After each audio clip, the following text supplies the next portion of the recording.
Pemirsa Lampung TV, Polresta Bandar Lampung masih menelusuri motif penyerangan rumah pengusaha Thomas Rizka di Jalan Nusa Indah, Pahoman, Bandar Lampung, 29 Maret lalu. Keterangan pelaku terhadap penyidik masih berubah-ubah. Rumah pengusaha Thomas Rizka disatroni pria bersenjata golok Sabtu dini hari 29 Maret 2025.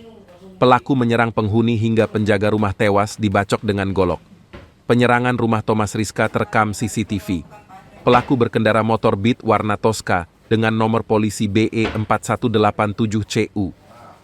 Pria itu masuk halaman rumah bersamaan mobil keluarga Thomas baru pulang dari luar. Pelaku membuntuti mobil dari perempatan minimarket Chandra Rawa Laut.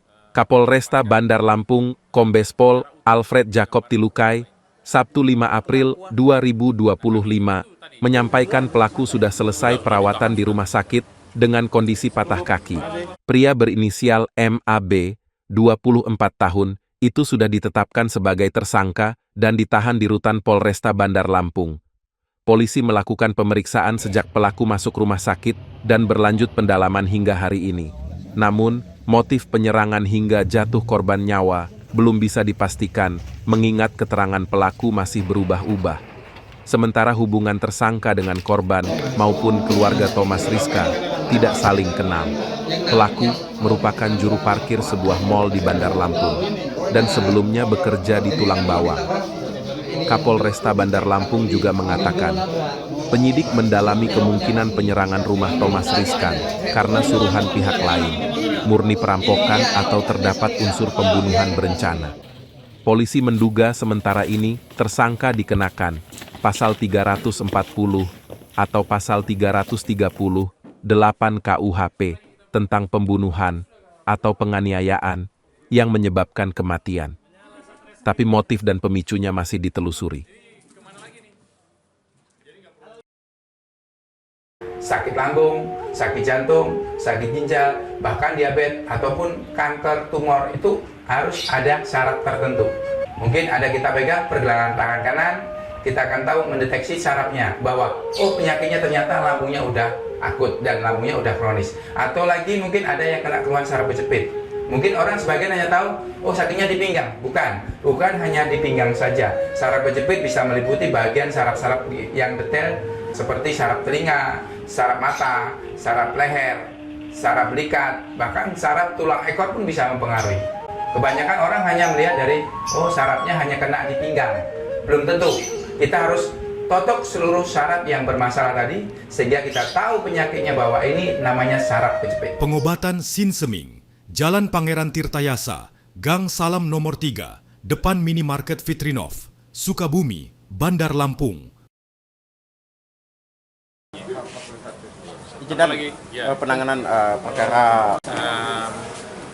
Pertama, sejak 2 hari yang lalu yang bersangkutan sudah boleh, terduga pelaku itu tadi, tersangka, sudah boleh meninggalkan rumah sakit dan saat ini sudah ditahan di rutan Polres. Kemudian penyidikan dan penyelidikan yang dilakukan sampai hari ini, kami masih mendalami berbagai kemungkinan yang ada.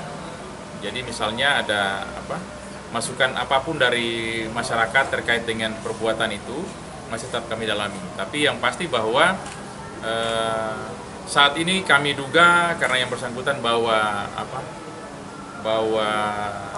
parang dari rumah. Jadi kita duga tadi ke pasal 340 atau 338 atau ke penganiayaan mengakibatkan orang mati. 365-nya Itu. Saat ini belum kita tahu bilang perampokan apa segala macam itu belum, karena kami masih mendalami berbagai hal. Termasuk apa yang menjadi pemicu atau apakah yang bersangkutan ini disuruh. Nah, semua itu kan masih tentu butuh waktu untuk kita melakukan pendalaman. Nah, dari rumah sakit sendiri, yang bersangkutan mengalami patah di kaki, sudah diobati. Kemudian terkait ada mungkin pemberitaan bahwa yang bersangkutan terduga pelaku ini punya kartu kuning atau pernah berobat, itu semua tentu kita dalami. Tetapi karena pihak rumah sakit kita perlu visum psikiatri, nah itu belum bisa kita lakukan karena dokter di rumah sakit jiwa itu belum buka, itu nanti setelah tanggal 8 baru bisa kita mintakan keterangan. Tanggal 8 baru dibawa ya? Iya, Observasi ya? nanti kita observasi. Jadi motifnya, kemudian hal-hal yang latar belakanginya akan kita dalami terus. Sampai saat ini kita masih menyelidiki terkait itu. Pengakuan sudah saksi banyak yang sudah kita periksa. Kalau latar belakang pelaku sendiri apa nih? Yang bersangkutan itu bekerja sebagai di parkir di salah satu mall. Sebelumnya itu yang bersangkutan bekerja di mana ke daerah? Tulang Bawang ya, di Tulang Bawang. Kemudian setelah bekerja di sana, berhenti dari kerjaannya, datang ke sini dan kemudian kerja sebagai tukang parkir di salah satu mall. Ada hubungan nggak dan sama pihak? Sama sekali nggak kenal. Kalau dari keterangan saksi-saksi, Milik rumah, anak, atau masa ya kenal nggak? tidak kenal, Kalau si pelaku kenal nggak mengetahui jenis? nggak kenal. Ari Irawan melaporkan dari Bandar Lampung.